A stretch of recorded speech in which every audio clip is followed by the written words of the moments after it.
সৰুকৈ আপোনালোকক এটা প্ৰেজেন্টেশন এটাও দেখুৱাম আজি কেবিনেটে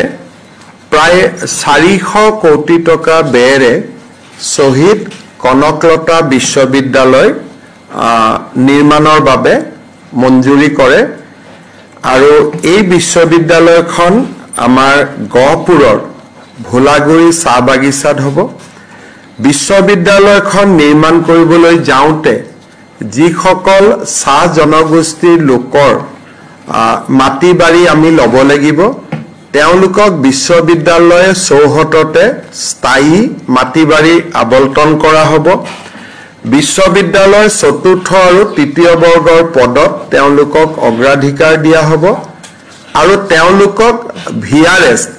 ভলেন্টিয়াৰী যিটো ৰিটায়াৰমেন্ট বুলি কয় সেই সম্পূৰ্ণ তেওঁলোকক ভিআৰএছৰ বাবে প্ৰাপ্য মজুৰি দিয়া হ'ব এই বিষয়ে মই ইতিমধ্যে তেখেতসকলৰ লগত কথা পাতিছিলো আৰু তেখেতসকলেও সম্পূৰ্ণ আনন্দৰে সন্মতি প্ৰকাশ কৰিছে শহীদ কনকলতা বিশ্ববিদ্যালয় অসমৰ এনে এখন প্ৰথম বিশ্ববিদ্যালয় হ'ব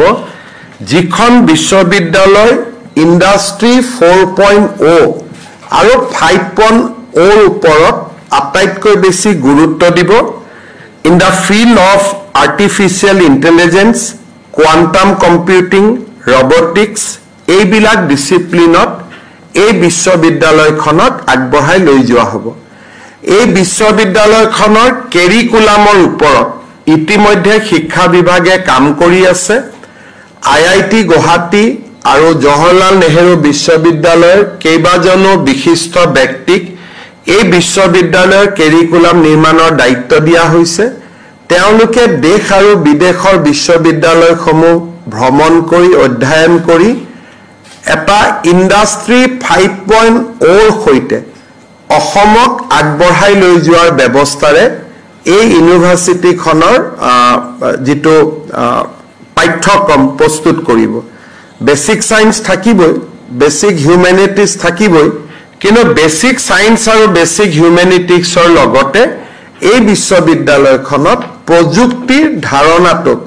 আটাইতকৈ বেছি গুৰুত্ব প্ৰদান কৰা হ'ব